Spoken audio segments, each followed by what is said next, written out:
রাজবংশী ও শুভ সরকার।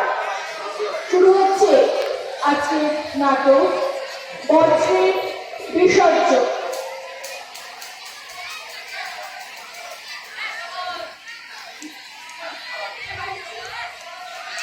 শুরু হচ্ছে নাটক বজ্রের বিসর্জন।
সবাই তো সবই জানে, কিন্তু কে ওটা মানে বলুন?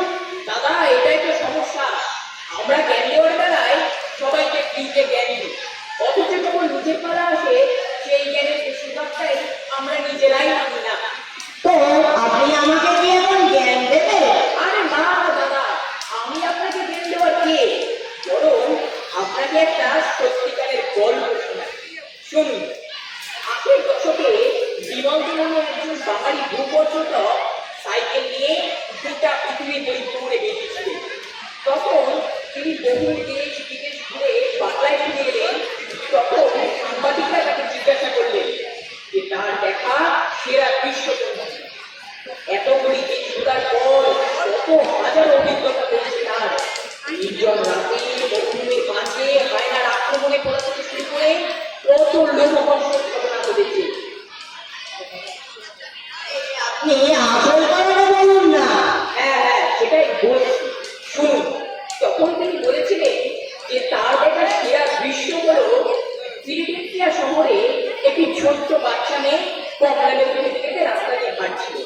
তখন সেই কমলালেবুর খোসাগুলি ছাড়িয়ে নিজের হাতেই রেখে দিচ্ছিল এবং সামনে একটি ডাস্টবিন দেখে তার মধ্যে সেগুলিকে ফেলল।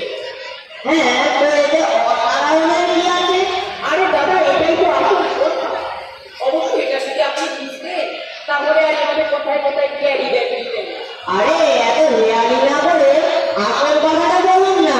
আসল কথাটা হলো, যে দেশের একটা ছোট্ট বাচ্চা মেয়ে বলছে কি করে দেশকে পরিষ্কার রাখতে হয়, সে দেশ তো পরিষ্কার হবে। কিন্তু আমাদের দেশের কথা একবার ভাবুন তো, প্রাপ্তবয়স্করাও সচেতনতার অভাবে কি করে ক্রমাগত দেশকে দূষিত করছে। এটা কিন্তু দাদা আপনি ঠিকই বলেছেন। আচ্ছা দাদা, একবার ভাবুন তো, আমরা যে কথায় কথায় বলি দেশ পরিষ্কার করবো, দেশ পরিষ্কার করবো। আরে দাদা, আপনি নিজের বাড়িটাই পরিষ্কার করুন না।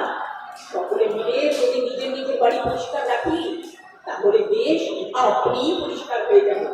এটা কিন্তু দাদা আপনি লাখ কথার এক কথা বলেছে। সত্যি সত্যি তো যদি আমরা একটু সচেতন হই তাহলে দেশ আপনি পরিচ্ছন্ন হবে। আসুন দাদা, আমরা সকলে মিলে সচেতন হই ও দেশকে পরিচ্ছন্ন করি। এরপর থেকে সচেতন হব। আজ তাহলে আসি। হ্যাঁ দাদা, আসুন। তবে হ্যাঁ, এরপর থেকে বাজারে আসলে অবশ্যই বাজার করার ব্যাগ সঙ্গে নিয়ে আসবে। ক্যারি ব্যাগ কিন্তু আর নয়, মনে থাকবে? মনে থাকবে। আসি তাহলে। হ্যাঁ হ্যাঁ, আসুন। ও মালতী, তুমি এসে গেছো? হ্যাঁ দাদা, এই তো। সবজি কাটছো? হ্যাঁ। তা মনে আছে তো সবজির খোসাগুলো কোন দিকে ফেলবে? আর পারি না দাদা, এমনি সারাদিনের কাজকর্মের মধ্যে মাথা ঠিক থাকে না।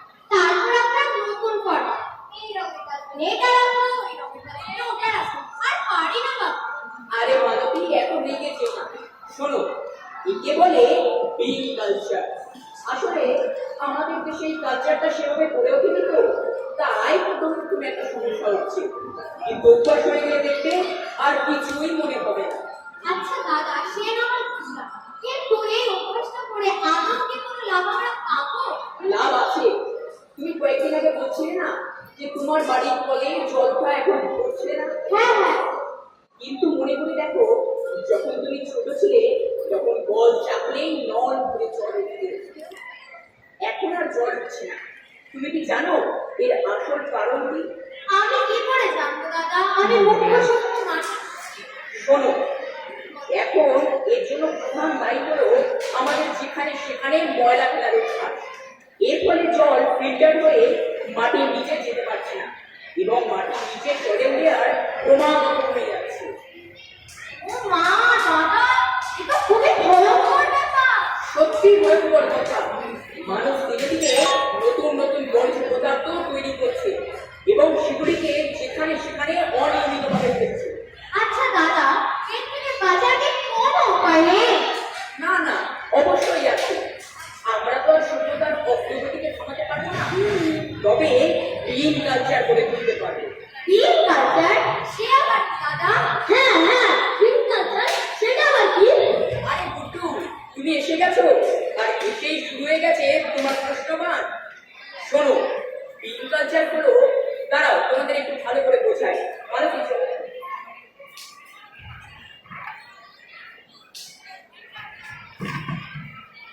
বিন কালচার হলো, আমরা এখন থেকে এই তিনটে রঙের বিন ব্যবহার করব। শুধুই কি রঙের? না না, বিন অনেক রকমের হয়, তবে প্রাথমিকভাবে এই তিনটে রঙ: সেই রঙগুলি কি কি? সবুজ, নীল আর লাল। আচ্ছা, আমরা সবুজ রঙের কি নেব? সবুজ রঙের বিনে এই তোমাদের মালতী মাসি যে সবজির খোসা, ফলের খোসা, খাবারের উচ্ছিষ্ট, অর্থাৎ যেগুলি মাটিতে মিশে যায় সেই ধরনের জৈব বর্জ্যগুলিকে আমরা কিন্তু এই সবুজ রঙের বিন। আচ্ছা দাদা, আপনাদের ঘর ছাড়িয়ে আমি যেসব আবর্জনা নোংরা ওগুলো বের করি, ওগুলো কিন্তু কোন রঙের কিনে? তার মধ্যে যেগুলো শুকনো মেটাল জাতীয় জিনিস, আচ্ছা সেগুলো সব ফেলবে এই নীল রঙের বিনে। আচ্ছা, তাহলে লাল রঙের বিনে কি কি ফেলবো?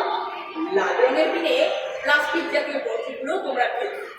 আমি যে চকলেট খাচ্ছি, এই চকলেটের প্যাকেটটা কোথায় ফেলবো?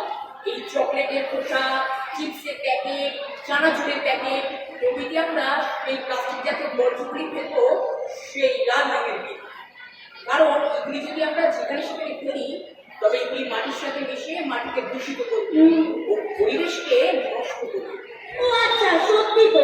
আমি এবং আমার বন্ধুরা এখনো পর্যন্ত পরিবেশকে অনেকটাই দূষিত করে ফেলেছে, কিন্তু আমি আজ শপথ নিচ্ছি যে আজ আমি এবং আমার বন্ধুরা কোনোদিনও পরিবেশকে দূষিত করব না এবং এবং আমি এবং আমার পরিবেশকে কোনোদিনও দূষিত করতে দেব না। বাহ গুড্ডু, তোমার মতো যদি এরকম সবার অভিজ্ঞতায় হয় তবে আমাদের দেশে একদিন সুস্থ পরিবেশের সূর্যোদয় হবে। দাদা, আমি বাড়িতে আজ থেকে সবাইকে এই অভ্যেসটা করতে বলবো। বাহ মালতী, তোমাদের মতো সবার সুবুদ্ধি উদয় হোক, তবেই দেশের মঙ্গল। এসো আমরা সবাই মিলে শপথ করি বিন কালচার রপ্ত করব ও পরিবেশকে দূষণ মুক্ত করব। বিন কালচার করব রপ্ত, গ্রিন কালচার করবো রক্ত, পরিবেশকে করব দূষণ মুক্ত। পরিবেশকে করবো দূষণ মুক্ত। নমস্কার।